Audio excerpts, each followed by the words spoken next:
Muy buenas noches, gracias por la sintonía. Hoy vamos a hablar de lo que es una posibilidad cierta en Paraguay que nos puede convertir en un país de avanzada. O sea, nosotros podemos pegar ese salto y, hoy no nos conocen en el mundo, nadie sabe quiénes somos, no saben dónde estamos, por ahí tienen alguna información, nunca es positiva, pero de repente pueden saber quiénes somos, convirtiéndonos en un consumidor, es decir, cambiando parte de la matriz energética del país y usando energía limpia, la energía eléctrica. Somos uno de los pocos países en el planeta que tiene energía limpia en abundancia, o sea, tenemos más de lo que consumimos. Y obviamente una de las áreas claves es el transporte público. Hoy es una pesadilla el transporte público de pasajeros.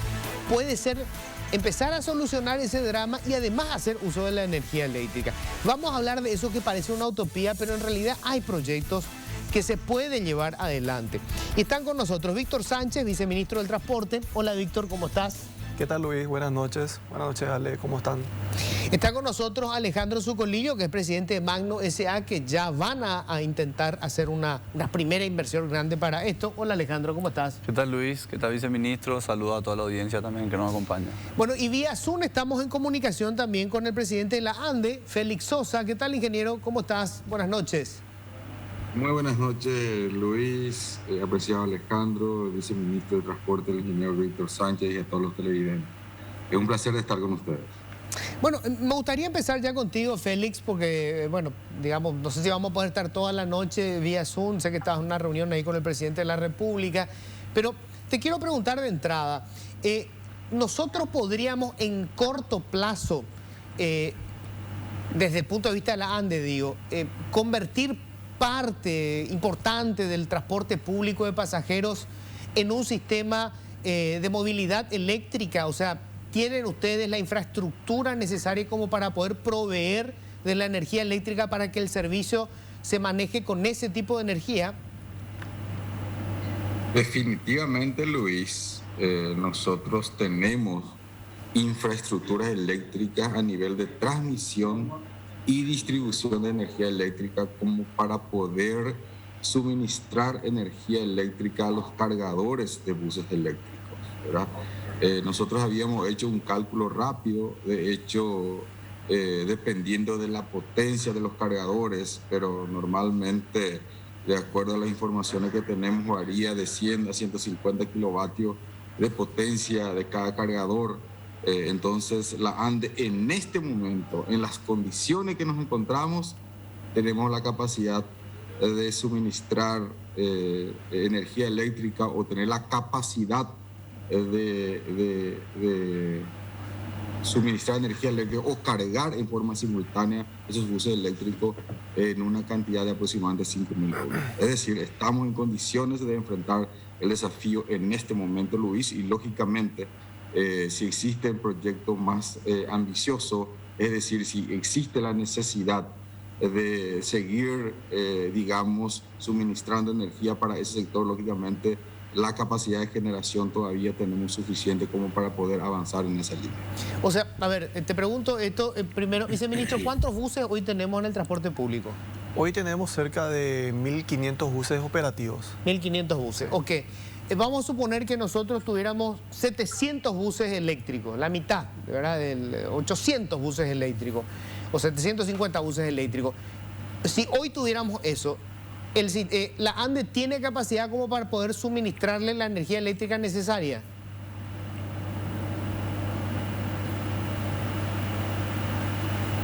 Luis me está...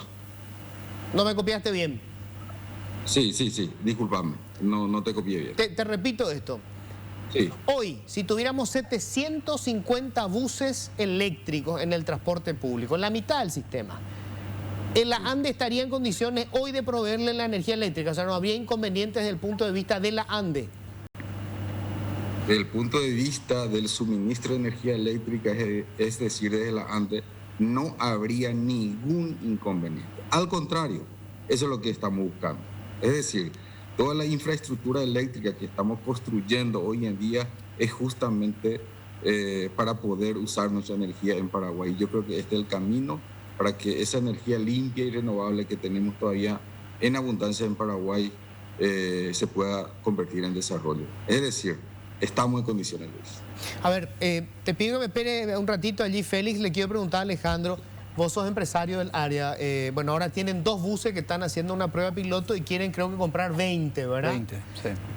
¿Por qué hasta ahora no se pudo hacer? Digo, si está la energía, ¿es muy caro? ¿Es más caro, digamos, si vos usás buses eléctricos en vez de usar los buses convencionales? Bueno, básicamente se invierte la matriz de costos, ¿verdad? Donde en el transporte público tradicional con motores de combustión interna, un 30% de la inversión va a comprar el vehículo en sí y un 70% es todos los costos operativos, de los cuales 40% es combustible, 35 a 40% más o menos el impacto del combustible. En el vehículo eléctrico es al revés, 65% del costo es la provisión del vehículo y 35% son los costos variables, que serían el salario del conductor principalmente. La energía eléctrica, de hecho, es importante destacar que representa solamente el 3% de la matriz de costo del sistema de transporte público eléctrico. O sea que realmente ni siquiera es que necesitamos, entre comillas, un costo preferencial de energía eléctrica, porque el impacto sería mínimo. Realmente es una oportunidad, como dijo el presidente de la ANDE, porque se puede encargar o priorizar la carga de los buses en un rango horario nocturno en el que la ANDE hoy en día no está utilizando esa potencia que contrata de Itaipú o de las binacionales y la está desperdiciando porque no hay un consumo residencial ni industrial en esa franja horaria, sobre todo a las 10 de la noche, 11 de la noche, pasando las 9, digamos que hay como una bajante importante en el consumo. Esa sería una capacidad de generarle ingresos a un sistema o a la ANDE específicamente que ni siquiera tendrían costo de infraestructura adicional para ellos. O sea, hoy si vos cambias a un bus eléctrico no vas a perder plata porque básicamente se acomodan otra vez. Es más caro el bus, pero tenés un costo mínimo de energía y lo que tenés es básicamente el salario del chofer. Claro, el desafío está, como la inversión es 2,5 veces mayor, estamos hablando de un bus de $120.000 contra un bus de $320.000.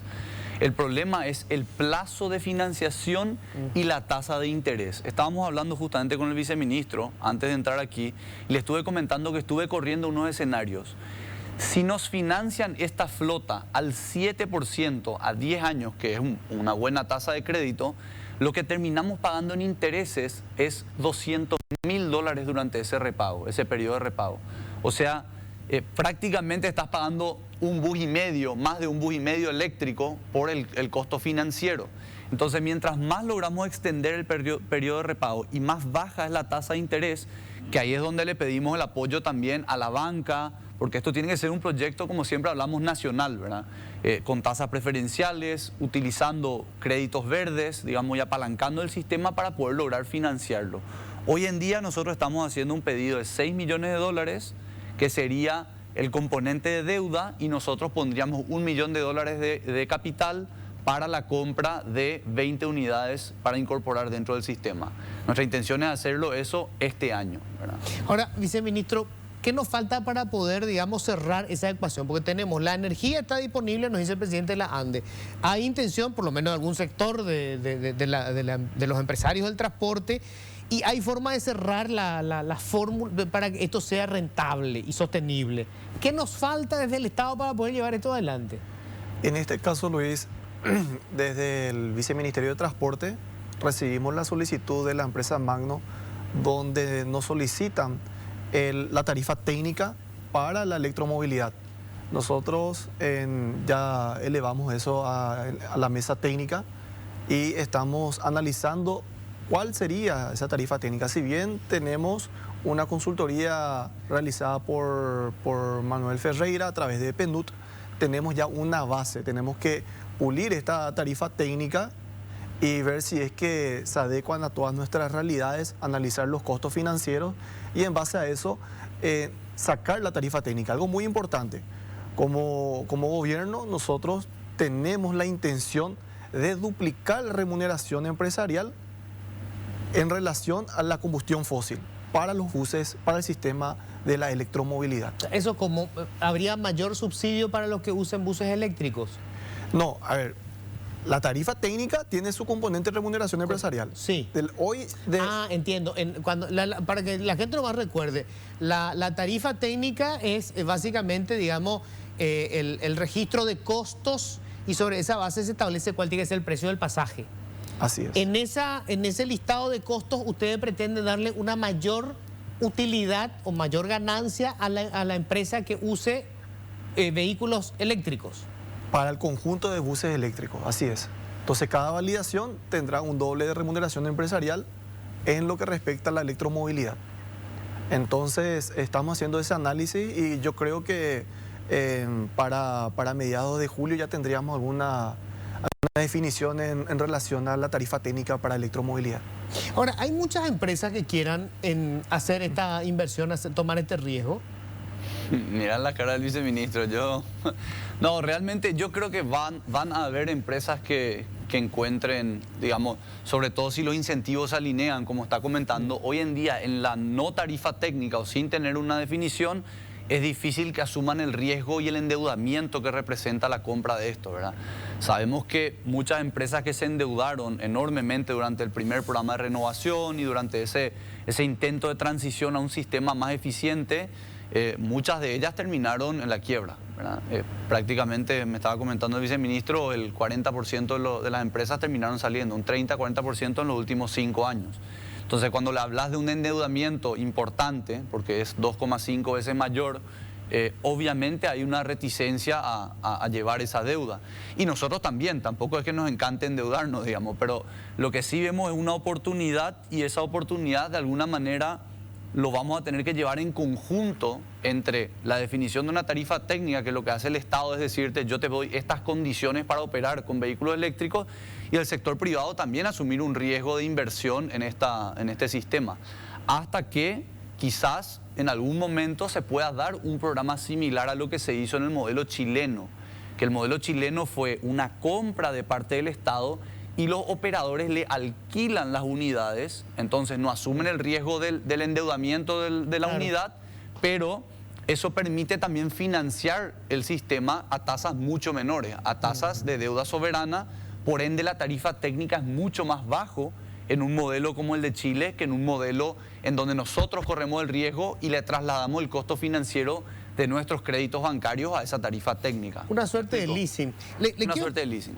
Le quiero preguntar a Félix Sosa, presidente, estamos en plena negociación del tema de la tarifa, más allá de si se llega ahora a una tarifa intermedia, estoy hablando de la tarifa que se le va a pagar a Itaipú, ¿verdad? Más allá de que se llegue a una tarifa intermedia, llegado a cierto momento en el 2023 se paga toda la deuda y obviamente entiendo yo que para la ANDE va a bajar significativamente el precio de la energía que compra Itaipú, aunque se mantenga parcialmente, digamos, aunque se reduzca, aunque haya un acuerdo y se reduzca a la mitad de lo que debería reducirse. ¿Eso supone para la ANDE la posibilidad, por ejemplo, de tener una tarifa diferenciada para el sector del transporte público, pensando en estimular el recambio? Porque al final, en realidad, lo que ustedes van a hacer es generar futuros consumidores, ¿verdad? Van a hacer lo que le van a comprar la energía después.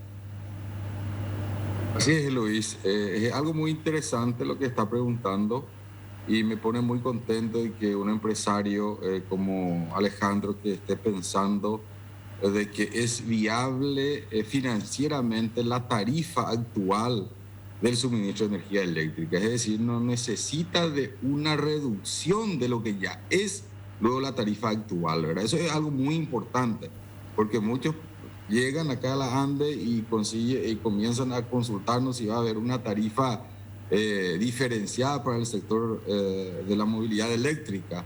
Pero como la tarifa ya es competitiva, entonces no habría necesidad de una reducción en la tarifa actual. Pero sí, con relación a lo que consultaste, lo que nosotros estamos pensando ya en este momento, y principalmente para los cargadores, para poder, digamos, incentivar la instalación de los cargadores, yendo allá a la movilidad eléctrica, de autos eléctricos, principalmente, Luis, y también el tema, de hecho, cuando se tenga que cargar una cantidad de buses en forma simultánea, lógicamente va a necesitar de una infraestructura mayor donde que en ese aspecto la ANDE podría colaborar en reforzar las redes donde se va a cargar o donde se va a tener cargadores en forma masiva, como por ejemplo, si vas a tener una parada de ómnibus donde vas a tener 50 buses, lógicamente que se va a necesitar posiblemente una línea exclusiva de 23.000 voltios que tiene su costo, o de repente una subestación. Entonces, en esa parte de infraestructura eléctrica, que normalmente eso debería de construir el interesado, en ese caso, desde el sector eléctrico podríamos aportar para poder llegar con calidad y con la potencia necesaria en los cargadores de buses eléctricos, principalmente, Luis. Es algo que se discute en este momento. Tuvimos una reunión la vez pasada con la gente de Cadán, donde mirando el lado de los autos eléctricos, y en base al informe del Banco Mundial también, donde menciona que a los efectos de crear el mercado de la movilidad eléctrica, una de las condiciones base o una de las necesidades digamos, de instalar son los cargadores eléctricos, y de esa manera poder transitar a nivel nacional los autos eléctricos. Sí, mire, yo estaba pensando, Félix, que hay hay, digamos, muchas oportunidades de qué se puede hacer con el escenario que van a tener en los próximos meses, porque si vamos a suponer que baje la tarifa a la mitad, la tarifa de la ANDE, no baje todo, pero baje la mitad, y que ANDE no baje toda su tarifa para el consumidor, que baje un porcentaje y que quede otro porcentaje que se convierta en un fondo que pueda manejar la ANDE para las inversiones que tiene que hacer, pero también puede inclusive convertirse en prestamista para el sector, digamos, de lo que van a hacer sus clientes, porque estos buses eléctricos, sobre todo si cargan a la noche, se van a convertir en un excelente cliente para la ANDE, que es un momento en el que ustedes no tienen una alta demanda de energía y les provoca ese drama de que tienen que contratar una potencia alta, pero hay un momento en el que no usan toda la potencia contratada. Y no solamente en la potencia contratada, también la infraestructura eléctrica se va a poder aprovechar mejor, ¿verdad? Porque en horario de valle, que nosotros le llamamos de menor demanda de consumo de energía eléctrica, toda la infraestructura eléctrica no se está utilizando. Entonces, se va a optimizar la utilización de las inversiones del sector eléctrico también con la implementación de la movilidad eléctrica en Paraguay. De hecho, existen conversaciones, actualmente existe un grupo de trabajo que está liderando la Secretaría Técnica de Planificación, que estamos aproximadamente 11 instituciones donde estamos trabajando para poder planificar la movilidad eléctrica en Paraguay. Y eso es muy importante. Tenemos que tener una planificación estratégica sobre la movilidad eléctrica a los efectos de tener una inversión ordenada y planificada a largo plazo. Perfecto. Víctor, ¿qué posibilidades hay? No sé si se plantea esto a nivel de gobierno, esto que decía recién Alejandro, que el Estado se haga cargo de comprar, por ejemplo, una flota de buses y entregar en forma de leasing, que administre el sector privado, que pague, ¿verdad?, un alquiler, digamos, por esos buses, pero obviamente ese tiene un efecto social. O sea, si yo puedo cambiar buena parte del parque automotor hoy por vehículos eléctricos, lo que eso supone en ahorro de combustible. Eso significa para el país lanzar menos dólares al mercado internacional para tener que importar. Vamos a pagar acá por la energía. Sí, justamente estamos trabajando en eso. Estamos desarrollando nuestro producto para presentar y conseguir el código SNIP, que es ¿Qué es eso? El Sistema Nacional de Inversión Pública, que si querés hacer este tipo de inversión, este tipo de compra, tenés que tener un código para que posterior a eso se vea la manera de conseguir este crédito, ¿verdad? Entonces, de esa manera, lo que nosotros queremos es que el gobierno tenga aproximadamente 1000 buses en 5 años, 200 buses por año, y de esa manera poder prestar el servicio a través de un tercerizado, en este caso las empresas operadoras de transporte, pero siempre siendo propietario el gobierno. y otra empresa, la misma que te vendió, tenga una concesión para todo lo que es niveles de servicio de confort y seguridad. Entonces tenés totalmente diferenciado lo que es la parte del mantenimiento, porque realmente tiene un mantenimiento bastante complejo, y por otro lado la operación. Tengo que hacer una primera pausa, pero yo supongo, Alejandro, y lo vamos a hablar enseguida, que conseguir crédito para esto a nivel internacional debe ser más fácil, porque esto tiene el sello verde. O sea, si nosotros le decimos al mundo, queremos ser el primer país en convertir todo su transporte público en eléctrico, habrá gente dispuesta a poner plata ahí, ¿verdad? Inclusive organismos multilaterales. Vamos a hacer la pausa, vamos a hablar de eso enseguida.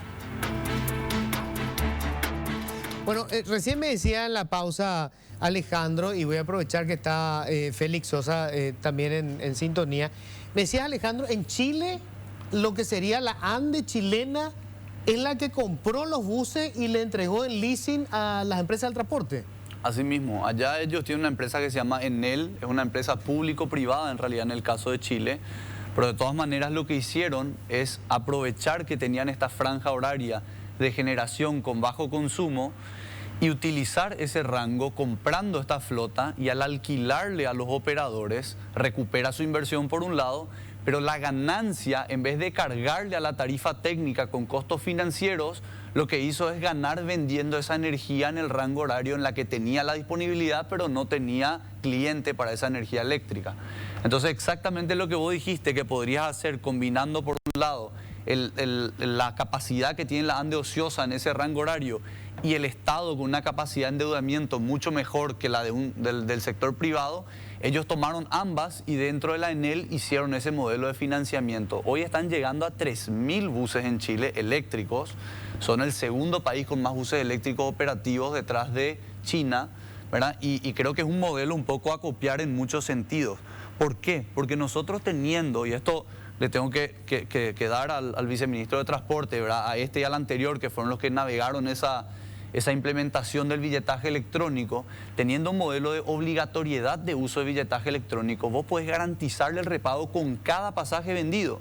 Es decir, se sube un pasajero y de los 3.400 guaraníes que entraron, se irían 2.000 guaraníes a las arcas de la ANDE para repagar ese bus que encima tiene GPS, entonces puedes garantizar de que si no está trabajando le sacás al operador que no está cumpliendo el nivel de servicio deseado, y al mismo tiempo vas a tener la energía eléctrica que le vas a estar facturando en horario nocturno a tarifa normalizada, generando un ingreso adicional para la ANDE de esta inversión.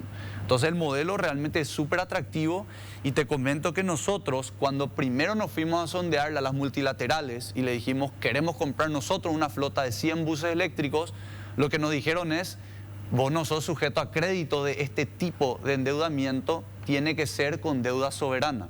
Entonces ellos directamente nos dijeron le podemos prestar al 3% al Estado paraguayo, pero no a la empresa particular, porque conlleva otros riesgos empresariales, obviamente, que es lo que tiene una deuda soberana.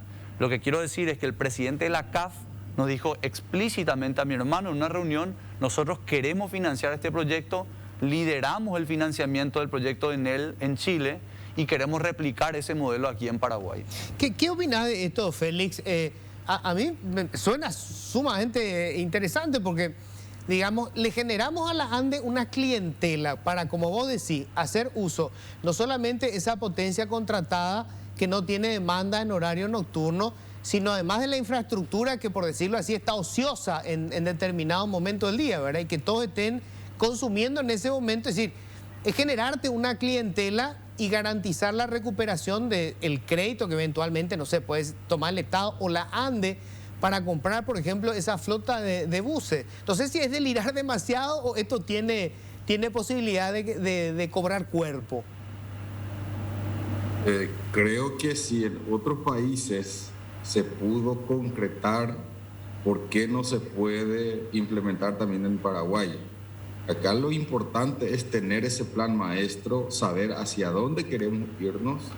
Reitero, en este momento ese plan maestro se está realizando a través de una consultoría internacional que está liderando el MADES, porque un fondo de ambientales, tengo entendido, por tal motivo se está realizando un plan maestro muy interesante. Entonces, para mí, lo importante es empezar a tener ese plan maestro para poder tener un norte y trabajar sobre eso. Yo creo definitivamente, Luis, que es factible.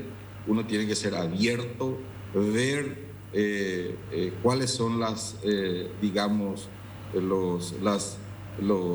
la implementación exitosa en otros países y lógicamente adecuar a nuestra realidad esa implementación. Me parece muy correcto lo que está diciendo Alejandro y lógicamente ahí está el señor viceministro, que podríamos trabajar en esa línea y implementar de lo que realmente mejor convenga al país.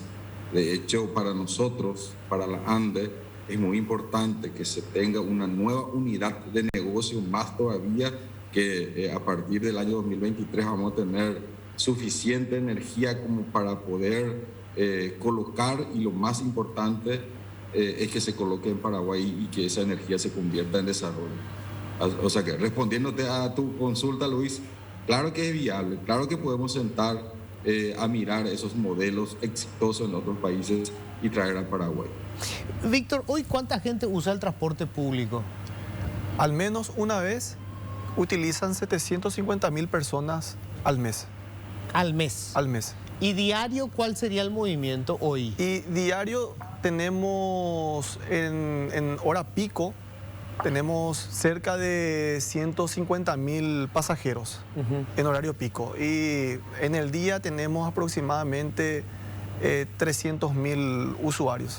Y si mejorara sustancialmente el sistema del transporte público, ¿usted tiene alguna proyección de en cuánto podría incrementarse eso? Fíjate que hay un estudio que realizó la COICA en el tema de la cantidad de vehículos que ingresan en el área metropolitana de Asunción, y cita que aproximadamente 330.000 vehículos están ingresando, en donde 1.300 a 1.400 es transporte público, el 17% aproximadamente son motocicletas, y bien, ese sería nuestro cliente potencial, ¿verdad? Pero para eso no necesariamente tendríamos que cambiar el bus de combustión fósil por una electromovilidad. No, hay que mejorar otra cosa. Hay que mejorar otra cosa, y eso se traduce en carriles exclusivos. Fíjate algo, un dato muy importante. En Cartagena, antes de implementar el BRT, el Metrobús, ¿verdad? Sí, antes de implementar, mala palabra. Antes de implementar el Metrobús, ellos tenían aproximadamente 1.300 buses de parque operativo. Una vez que tuvieron ese carril exclusivo, de 1.300 buses bajaron a 400 buses. Y con 400 buses ellos pudieron satisfacer la demanda existente. ¿Y por qué ¿Eso por qué se debe? Porque evidentemente, hoy, ¿qué pasa? Nosotros tenemos cerca de 1.400 buses que trabajan en hora pico, pero son 1.400 buses que salen a partir de las 4 de la mañana y después ya entran en el tráfico y ya no pueden volver a su punto de origen. Aproximadamente, te puede decir Alejandro, una empresa saca un bus y regresa a su punto de origen entre 3.5 a 4 horas. Y si nosotros tenemos, y vuelve a estar otra vez disponible ese bus, y si nosotros tenemos carriles exclusivos, eso vamos a reducir bastante. Vamos a tener una velocidad promedio de aproximadamente 30 kilómetros por hora, cuando hoy tenemos una velocidad promedio de aproximadamente 11 kilómetros por hora. Le quiero liberar a Félix, que tan amablemente está allí. Ya, digamos, las cuestiones más interesantes que queríamos sacarle, ya conseguimos la respuesta. Así que, Félix, te agradezco muchísimo. Gracias por la predisposición. Pero se comprometió en aportar, en aportar la plata. Lo va a analizar, dijo Félix, ¿no? No. Muchísimas gracias, Luis, por la invitación. Realmente este es un tema apasionante y yo creo que tenemos que ayudarnos todos, trabajar todos juntos, como país, en equipo, sector privado, sector público, y tomar una decisión que pueda beneficiar al país, que pueda beneficiar a todos los sectores, tanto al sector público como al sector privado. Y estoy seguro que si trabajamos todos juntos, eso vamos a conseguir. Si es que siempre estoy a las órdenes, a mí me parece genial que un empresario joven esté interesado en este tema. Nosotros en el sector privado estamos para eso. y lógicamente que vamos a analizar todas las alternativas posibles y si se consiguió implementar en otro país, porque nosotros no podemos implementar inclusive con mayor eficiencia. Así que muchísimas gracias por la invitación, Luis. Gracias, Félix. Muchísimas gracias. Bueno, gracias, presidente. Le quiero preguntar ahora a Alejandro, a ver, estos escenarios, ¿verdad? Bueno, primero yo quiero saber por qué es tan difícil hacer un carril solo para colectivo. ¿No se puede hacer eso ahora? Sí, se puede hacer en el corredor de Mariscal Estigarribia, Ciudad Ayala. Evidentemente hay que hacer algunos diseños en el sentido de hay que poner la infraestructura para la parada, porque eso tiene que entrar un poco dentro de lo que es la franja. Las dársenas lo que hay que hacer. Así mismo. Entonces, hay que trabajar en eso. Pero eso tampoco debe ser tan complicado. Digo, si perdimos el tiempo con el Metrobús, tanto tiempo, una hora monstruosa, supongo hacer las dársenas debe ser mucho más simple, ¿verdad? Totalmente. Queremos hacer un plan piloto sobre Colón y después también queremos hacer un plan piloto dentro del microcentro sobre Azara General Díaz y también Presidente Franco. Entonces, para que conecte a Colón, entonces la zona del microcentro puede hacer el retorno más rápido. Alejandro, considerando esto y... Bueno, hoy decía el 40% de las empresas quebraron. Esa es una ventaja, o sea, esa también es una oportunidad, porque quiere decir que hay un espacio, digamos, por cubrir ahora, unos itinerarios. No sé si se puede reordenar ahora los itinerarios, que a veces están tan mal diseñados, pero no sé, todo esto puede servir, digamos, también para que sea rentable el negocio de pasar al sistema eléctrico. Sí, es una triste realidad y te digo por dos lados, ¿verdad? Porque hubieron personas sacrificadas que realmente quedaron expulsadas del sistema con deudas y en una situación financiera muy compleja. Pero también tengo que decir que estamos hablando de más o menos 300.000 personas, porque son 1.200 buses a nivel nacional que dejaron de operar desde el 2018. Entonces son 300 a 400.000 personas que dejan de tener servicio de transporte público diario. Esas personas hoy, con los costos inflacionarios y los costos de combustible, están teniendo que salir a buscar su vehículo particular o su moto en un contexto en el que todos los precios de combustible están subiendo, ¿verdad? O sea, realmente yo creo que es más bien una emergencia con una oportunidad y esa emergencia, como bien lo dijo el viceministro, tiene que ser acompañada de una serie de cosas, algunas de las cuales él puede llevar desde el Viceministerio de Transporte y otras que tienen que ser parte de un proyecto más nacional de sistema de transporte público. Está el famoso proyecto del tren de cercanías, ¿verdad? Que vos a veces le llamás de lejanía, pero es una realidad que es un sistema masivo que puede complementar la capacidad de ingresar y salir de la ciudad con mayor dinamismo. Está la problemática de las veredas, que hay personas que ya están mostrando imágenes de veredas que no se pueden transitar. Ni siquiera hablo para personas con discapacidad. Sí. Para el peatón es imposible transitar algunas veredas en el centro de Asunción incluso. Tener el problema del agua servida, que está muy relacionado al SAP y la calidad de sus caños, ¿verdad? Que vos estás caminando por la calle yendo a la parada y te pasa un vehículo al lado, te moja con agua servida, que es muy desagradable, ¿verdad?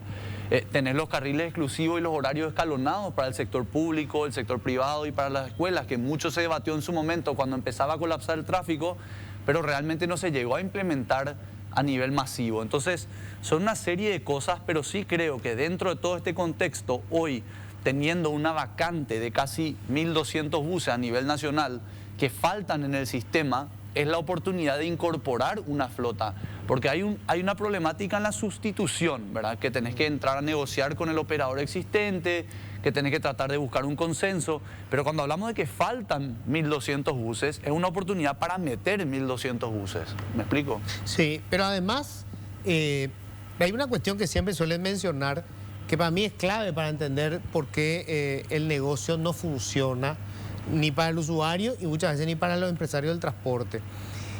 Creo que en Uruguay hay 5 empresas de transporte público, ¿no? Y en Paraguay no sé cuántos llegamos a tener. O sea, este es una economía, o sea, este es un negocio de economía de escala. O sea, si no tenés mucho, es imposible que sea rentable. Creo que esta es la oportunidad para que queden pocas empresas que tengan espalda financiera para aguantar esto, ¿verdad?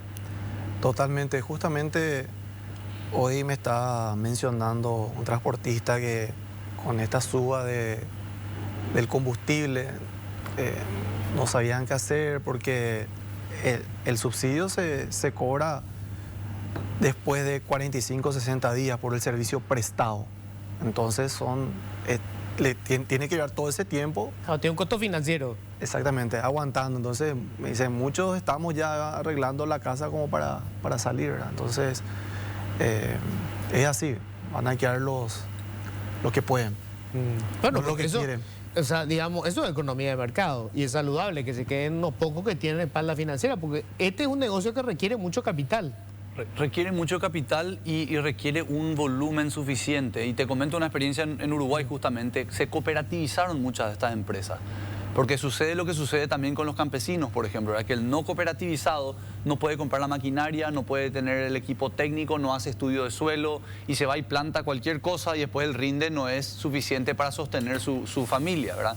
En cambio, el cooperativizado tiene la capacidad de poder invertir en estudio de suelo, en maquinaria, que esa maquinaria se divide entre todos los campesinos, ¿verdad? Lo mismo sucede en el transporte público. Si no tenés suficiente economía de escala, vos no podés tener un equipo técnico que te pueda optimizar el itinerario, que pueda decirle al Viceministerio de Transporte a nivel técnico, mira, yo estoy realizando esta cantidad de viajes improductivos en estos rangos horarios o en estos lugares, se puede optimizar el sistema creando un modelo tronco alimentador, mismo dentro de la misma empresa. Nosotros hoy en día tenemos 3.000 personas que utilizan nuestro sistema de transbordo, que pagan un pasaje y toman más de un bus de Magnus sin tener que tener ningún sobrecosto.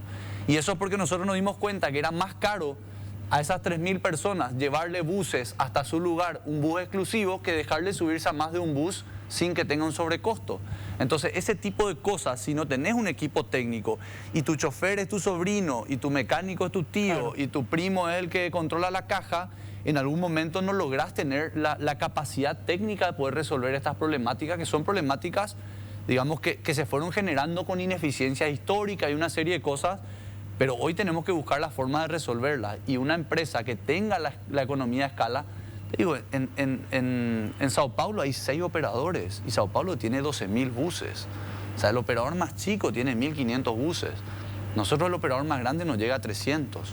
Entonces realmente es una problemática también de economía de escala por un lado. O sea, acá un poco, esto fue a lo humano, ¿verdad? Alguien tenía 3 buses y entraba y tenía un itinerario. No hubo ninguna planificación de nada, o sea, cuál era el itinerario, dónde era rentable, este tema de tener alimentadores para las vías principales, nada de eso tuvimos durante todo este tiempo. Durante todo este tiempo, pero hace... Sí, digamos, hace más o menos, ¿qué? Meses. 5 años, ¿verdad? O meses empezamos a trabajar sobre una planificación más en serio. Y la verdad que hace un par de meses nosotros... vamos a decir, actualizamos una resolución en donde habla de los niveles de servicio. Y dentro de los niveles de servicio, justamente lo que estaba diciendo Alejandro, nosotros habilitamos la posibilidad para que una empresa pueda recortar su itinerario y pueda dar un servicio tronco alimentador, ¿verdad? Entonces, por ejemplo, nosotros nos dimos cuenta en estos tiempos que tenemos una sobredemanda.